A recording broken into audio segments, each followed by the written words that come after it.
Estamos iniciando mais um programa Cidadania e Serviço Público, um programa da Federação das Entidades de Servidores Públicos do Estado de São Paulo, FESPESP.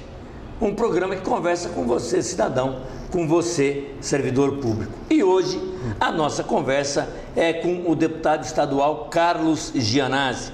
O deputado estadual Carlos Gianazzi é do PSOL. A área de atuação dele é funcionalismo público, educação, cidadania e cultura. Na verdade, abrange toda a área do serviço público, com certeza. Carlos Gianazzi foi diretor de escola pública, mestre em História e Filosofia da Educação e doutor em História Econômica pela USP. Professor universitário, vereador aqui na cidade de São Paulo em 2 legislaturas, 2000 e 2007, sempre atuou na defesa do magistério, da educação pública, gratuita e de qualidade. E participa de uma série de grupos na Assembleia Legislativa, de comissões na Assembleia Legislativa. E foi reeleito agora, é a segunda ou terceira legislatura, legislatura, com quase 165 mil votos. Voltamos já já.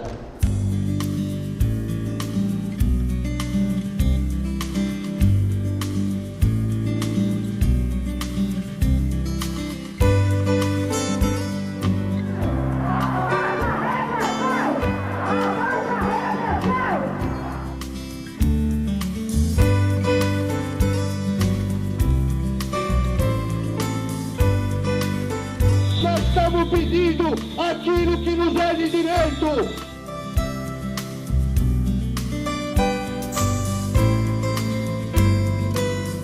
Estamos de volta com o programa Cidadania e Serviço Público, um programa da Federação das Entidades de Servidores Públicos do Estado de São Paulo. E hoje, tendo o prazer de conversar com o deputado Carlos Gianazzi, reeleito com 165, quase 165 mil votos. Faltou uma dezena de votos aqui para a Assembleia Legislativa do Estado de São Paulo. Deputado, e aí? Como está? O que foi a sua legislatura passada e o que está em vista aí para a próxima? Bom, primeiro, Guazão, quero agradecer a oportunidade de estar aqui mais uma vez no seu programa. Dizer que o seu programa ele oferece uma grande contribuição para a construção da cidadania e informa muito bem os servidores públicos aqui do Estado de São Paulo. Olha, nós estamos animados porque a quantidade de votos que nós tivemos, ela foi muito importante para que nós possamos dar continuidade com mais força, ainda com mais determinação, às lutas sociais que nós travamos hoje aqui no Estado de São Paulo a partir do mandato na Assembleia Legislativa. Então de fato foi uma votação expressiva, foram, como você disse, quase 165 mil votos, 164.929 votos.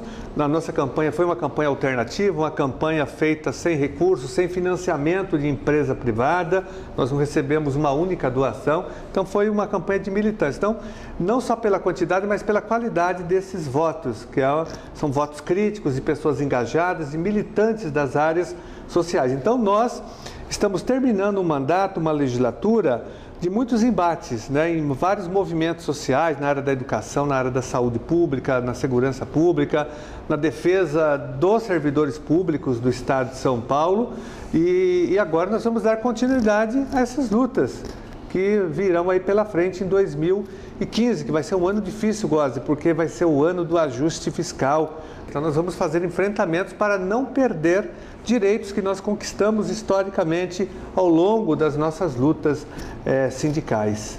Direitos que prejudicam não só o servidor público, mas por extensão o cidadão, aquele que paga imposto, deputado? Com certeza. Eu digo o seguinte, que quando um funcionário público, um servidor público que atende a população, seja um professor, um médico, um profissional da saúde, da segurança pública, ele, na verdade, o governo não prejudica só esse funcionário público, ele prejudica toda a população, porque se os servidores são desvalorizados, se eles não recebem atenção e investimento governamental, se eles trabalham em péssimas condições de trabalho, então isso prejudica a oferta de serviços públicos de qualidade para a população. E a população merece respeito porque ela que financia todo o aparato do Estado com os impostos, né, pagos. Então, é um desrespeito ao cidadão, ao funcionário público. Agora, quem paga a grande conta é a própria população dessa falta de valorização dos servidores públicos. Saímos de uma eleição, deputado, com a continuidade tanto no Executivo Federal como aqui no Executivo Estadual, né? No Federal, os votos quase dividiram o Brasil, na verdade, e aqui em São Paulo, o governador obteve um número muito grande de votos. Então, nós vamos ter uma continuidade. Como é que o senhor vê essa continuidade?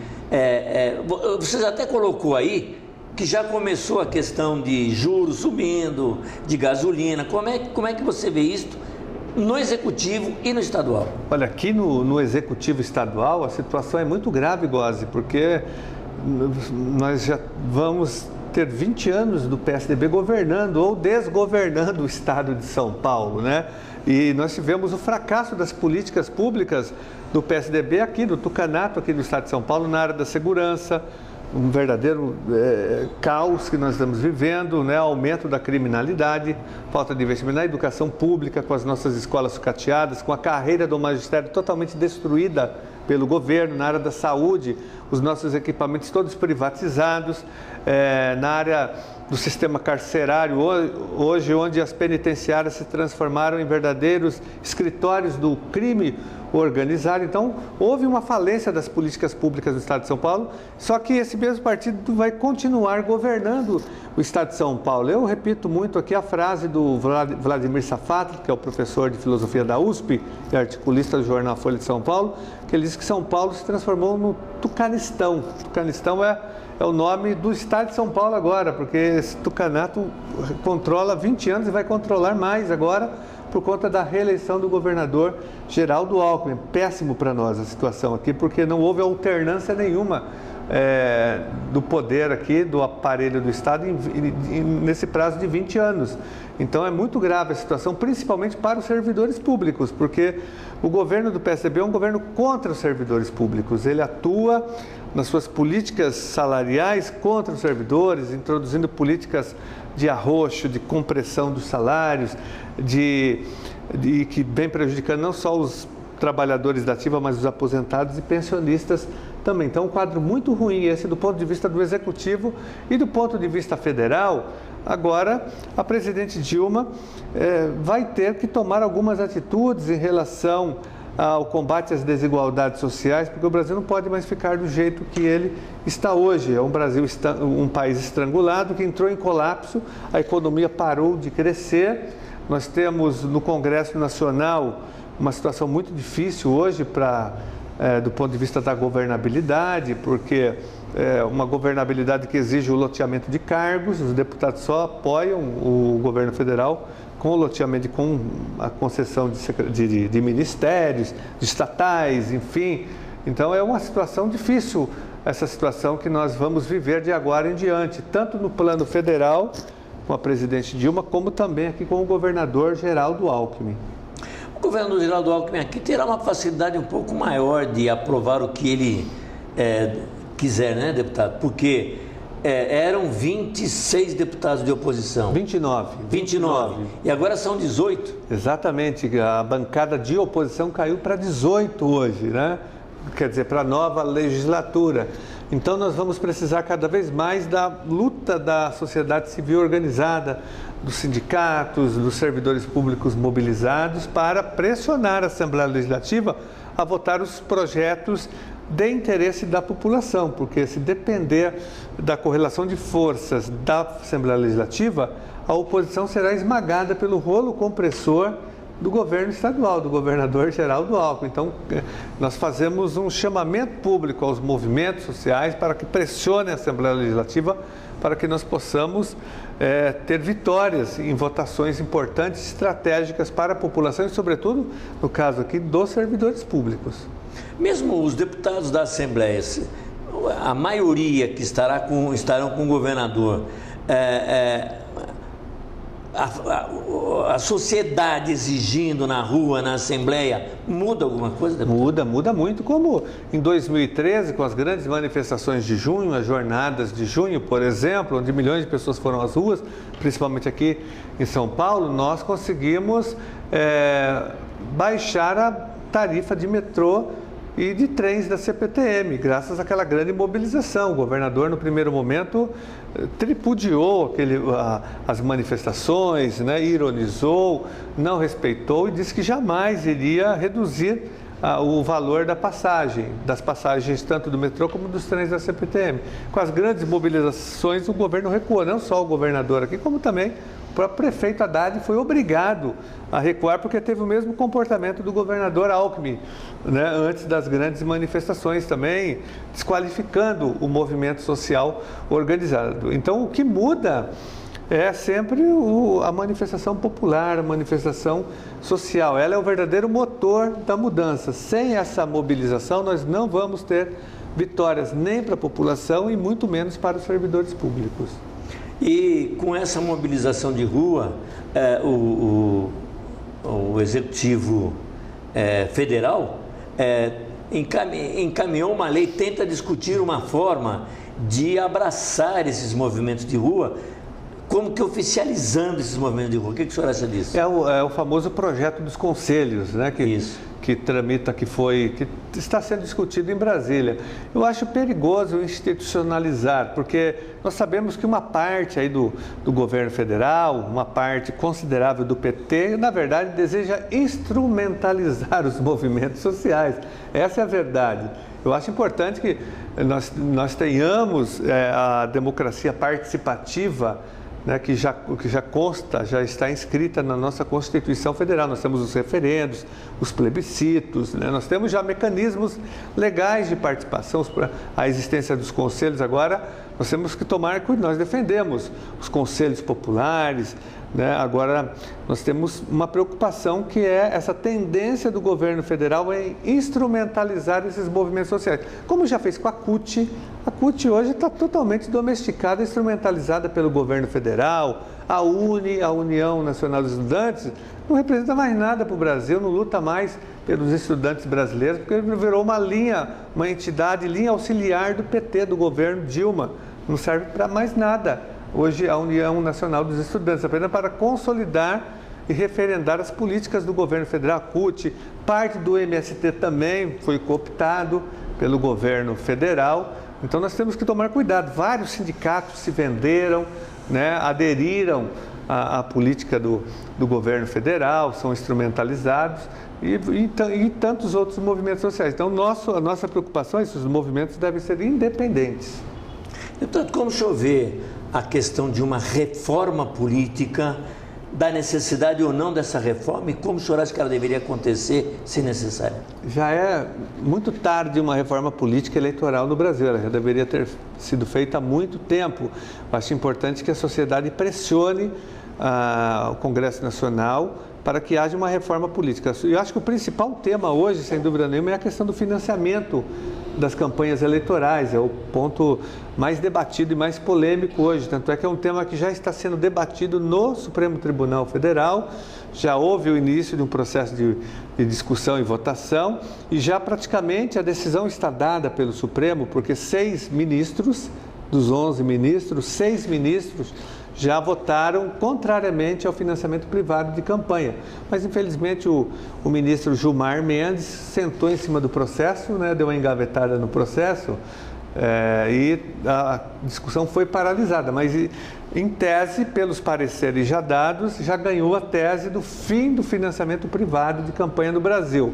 Mas teve essa manobra, não sei a que interesses o ministro Gilmar Mendes está atendendo, por que ele está, né, sentado em cima do processo, por que não devolve o processo para discussão no Congresso, no Supremo Tribunal Federal. Mas eu acho que nós defendemos o fim do financiamento privado de campanha, que é um verdadeiro absurdo. Nós temos que neutralizar a força do poder econômico no processo eleitoral e no processo político, porque hoje as empreiteiras, as grandes construtoras e os grandes bancos representam um governo paralelo no Brasil. Eles que mandam no executivo, no legislativo e muitas vezes tem uma grande influência no próprio judiciário também. Então nós temos que acabar com esse poder paralelo do poder econômico, desse setor econômico, financeiro, desses grandes grupos econômicos que financiam as campanhas dos deputados, dos prefeitos, governadores, da presidência da República, com milhões e milhões de reais, e depois querem as licitações, querem as obras e acabam direcionando toda a política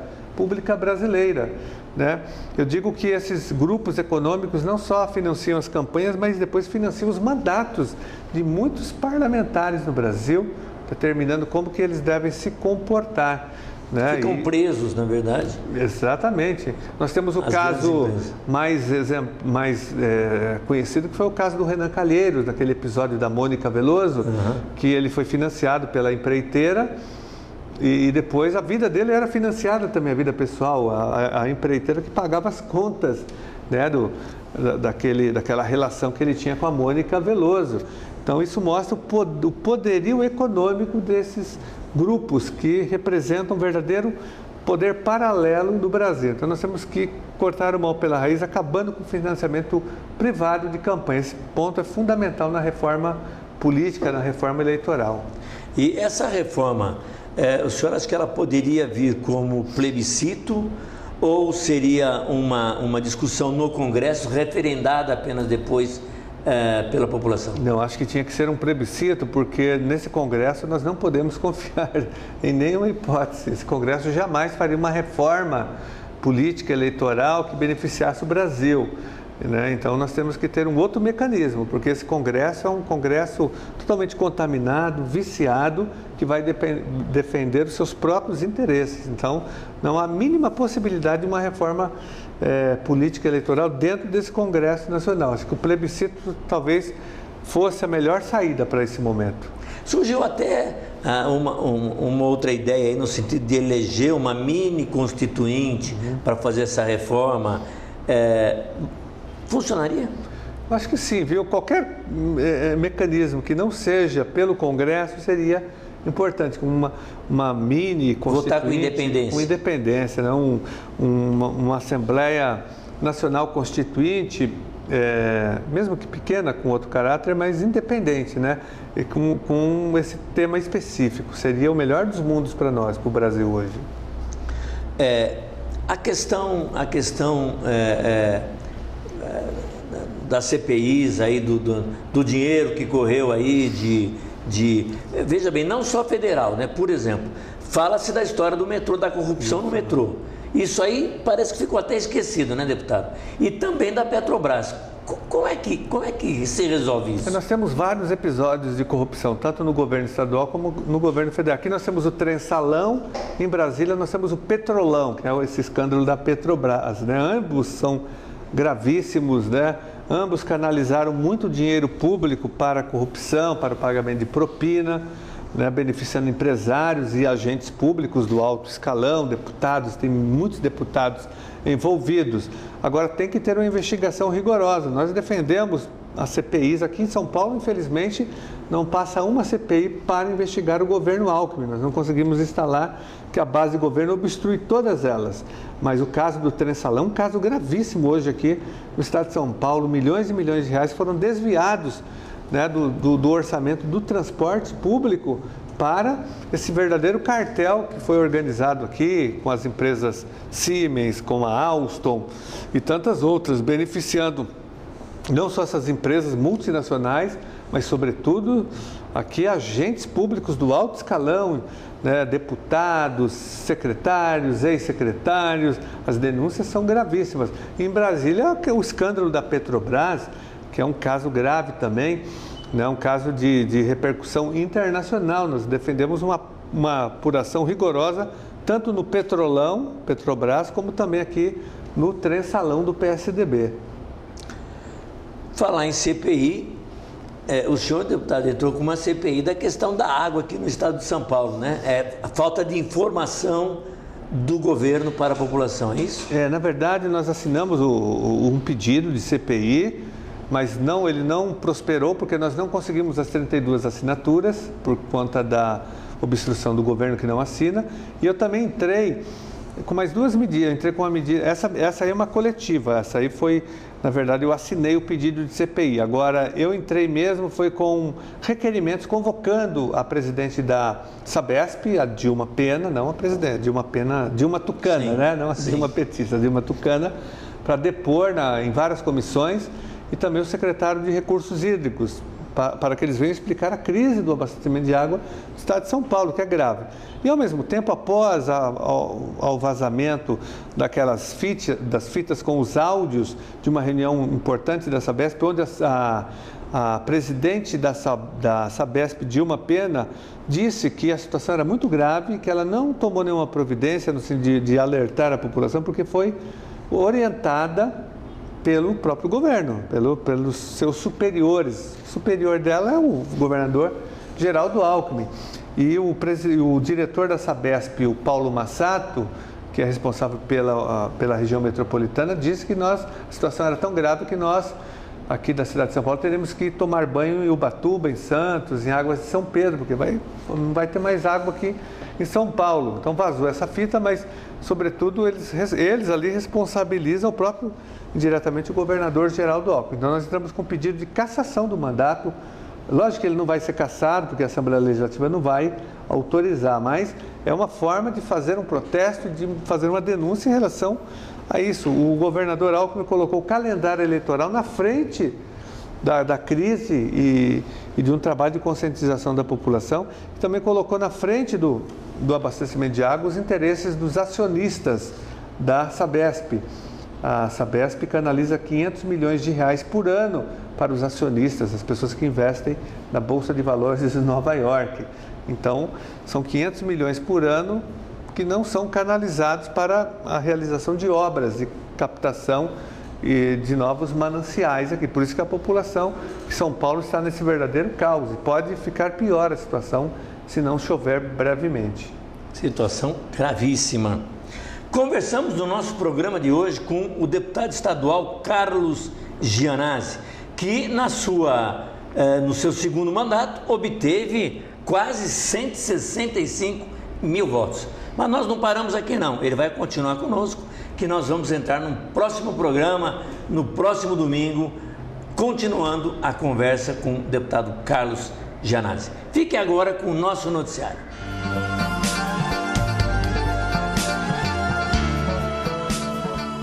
E agora as principais notícias que interessam a você, servidor público. O Instituto de Assistência Médica ao Servidor Público Estadual, o IANSP, está com inscrições abertas para seus concursos públicos. São 89 vagas para candidatos que tenham ensino médio ou superior em diversas áreas. As inscrições poderão ser realizadas até a próxima sexta-feira, dia 20 de fevereiro, por meio do site organizador do certame, o Instituto Nosso Rumo, no www.nossorumo.org.br. Para os candidatos de ensino médio, são vagas nas funções de agente de saúde, anatomia patológica, agente de saúde, medicina física, técnico de enfermagem, que oferece a maior quantidade de vagas, que são 30, e oficial operacional, com 3 vagas. Para concorrer, é necessário que os candidatos tenham, além do ensino médio completo, as demais especialidades exigidas para o desenvolvimento da função, conforme consta na tabela de funções e atividades do edital de abertura. Os salários iniciais são de até R$ 1.504,74. Para os candidatos que tenham ensino superior, as oportunidades são para exercer as funções de agente técnico de saúde à saúde, assistente técnico de assistência à saúde, com 3 vagas em várias especialidades. Para concorrer, é necessário que o candidato tenha o ensino superior completo na área, conforme requisitos solicitados no edital. E existem ainda várias oportunidades para a função de médico, sendo elas assistência domiciliar, cardiologia, ecocardiograma, cardiologia ergometria, cardiologia geral, cirurgia, clínica médica de emergência, neonatologia, neurocirurgia, entre outras diversas vagas que você pode procurar no edital no Instituto Nosso Rumo. Os salários oferecidos são de R$ 4.325 para uma jornada de trabalho de 20 horas semanais. As taxas de inscrição são de R$ 32 para os cargos de ensino médio e de R$ 50 para os cargos de ensino superior. E os candidatos interessados em participar dos certames já podem dar início aos estudos. Para mais informações, acesse o site do Instituto Nosso Rumo no nossorumo.com, aliás, nossorumo.org.br. E os servidores do Judiciário, que começaram o ano novo em reunião com o Tribunal de Justiça do Estado de São Paulo, devem ter nova reunião agora com a presidência do Tribunal de Justiça, desembargador José Renato Nalini, para o próximo dia 23 de fevereiro. Dentre os diversos itens de pauta, destaque para o cumprimento da database, que ocorre no próximo dia 1º de março, cobrança de valores atrasados devidos pelo órgão, o adicional de qualificação aprovado em 2013 que ainda não foi implantado pelo tribunal. E o ano promete mobilização intensa. No dia 27 de fevereiro, já há uma Assembleia Geral da categoria marcada para a Praça João Mendes, no centro da capital, a partir da 13h. O programa Cidadania e Serviço Público certamente vai estar lá. Cidadania e Serviço Público há 16 anos, sempre em defesa de tudo aquilo que interessa a você, cidadão, a você, servidor, e você já sabe. Ligue para nós, 3104-3836. Mande seus e-mails no fespesp@fespesp.org ou então visite o nosso site no www.fespesp.org. E eu convido você a nos acompanhar nas redes sociais Facebook e Twitter, sempre procurando por Federação Fespesp. E você já sabe que você pode acompanhar o nosso programa todos os domingos, às 9h online no site da TV Aberta, ou então depois arquivado no nosso site e também no nosso canal do YouTube, que você acessa pelo bit.ly/TV Fespesp. E aí você acessa e assiste ao programa Cidadania e Serviço Público quantas vezes você quiser, da forma que quiser e de qualquer lugar do mundo. Uma boa semana e até o nosso próximo programa.